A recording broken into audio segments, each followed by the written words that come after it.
आज फ्राइडे का दिन है और सेंसेक्स की एक्सपायरी थी और आज के दिन निफ्टी ने दोबारा करीब 9-10 दिन के बाद लाइफ टाइम हाई बना दिया, जो कि 25,849 रुपए का था।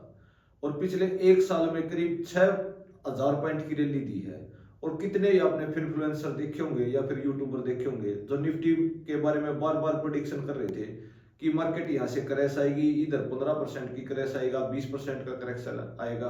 पर आपने देखा होगा कि निफ्टी ने पहले 22,000 का ही बनाया, फिर 23,000 का बनाया, जब फिर 24,000 का बनाया तो हर जगह यही बात चल रही थी कि निफ्टी का अभी टॉप लग गया, अभी मार्केट टॉप लग गया, अभी करेक्शन आएगा। उसके बाद 25,000 और आगे आने वाले टाइम में भी आप देखोगे किस तरीके से 26,000 भी बढ़ जाएगी निफ्टी और 27,000 भी जाएगी।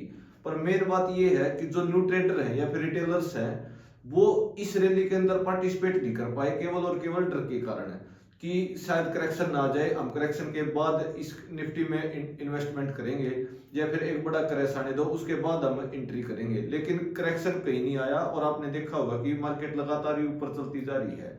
और इसी डर से बहुत सारा एक लॉबी के आज से एक बहुत ज्यादा प्रॉफिट छूट गया और अभी भी वो यही वेट कर रहे हैं। लेकिन मैं आपको बता दूं कि ये स्टोरी यहाँ अभी नहीं रुकने वाली। अभी मार्केट बहुत जल्दी इसी साल के अंदर 26,000 देखोगे और नेक्स्ट ईयर 27,000 28,000 देखोगे। उसके पीछे 3 रीजन है जो कि अभी मैं आपको बताने वाला हूं। अगर वीडियो आपको अच्छी लगे तो प्लीज लाइक और सब्सक्राइब जरूर करना। जो सबसे पहले रीजन है वो ये है कि रिटेलर्स अब की बार इस साल से आप देख रहे होगे कि बहुत ही मास लेवल पर इन्वेस्टमेंट कर रहे हैं। यानी हर मंथ आप देखोगे तो 15 से 20,000 करोड़ केवल रिटेलर्स पैसा डाल रहे हैं मार्केट के अंदर।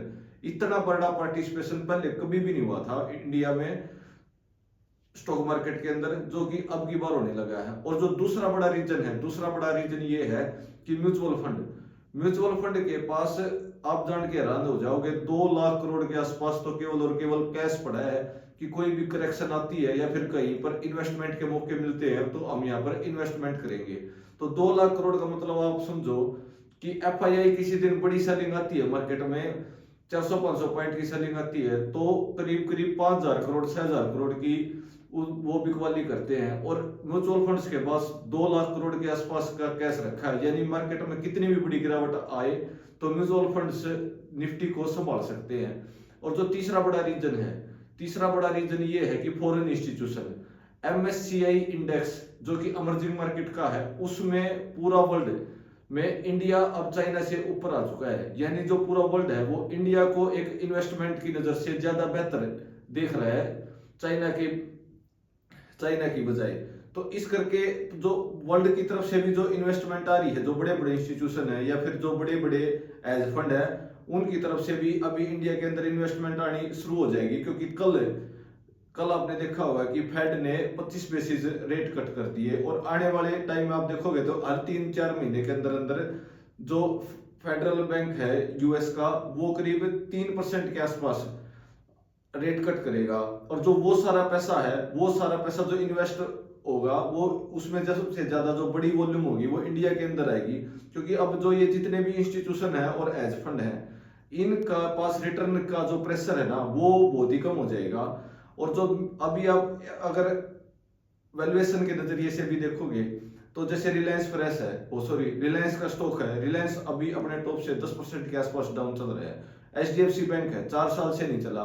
B2 के स्टॉक हैं जो हमेशा बड़े बड़े इंस्टीट्यूशंस और एफआईआई के फेवरेट रहे हैं, बजाज फाइनेंस, बजाज फिनसर्व, ये भी अपने 3 साल के जो इन्होंने पहले जो लाइफ टाइम हाई बनाया था वो अभी तक नहीं बना चुके। तो अभी भी बहुत सारे ऐसे स्टॉक्स हैं जिनमें अच्छे वैल्यूएशन है। तो आप ये मत मानना कि अभी मार्केट में क्रैश आएगा, ऐसी कोई संभावना नहीं है। धीरे धीरे करके आप पैसा बनाते चलो, लगाते चलो और आप देखना 1-2 साल के बाद आपको अच्छा रिटर्न मिलेगा। वीडियो लगे तो प्लीज लाइक और सब्सक्राइब जरूर करना। Thank you friends.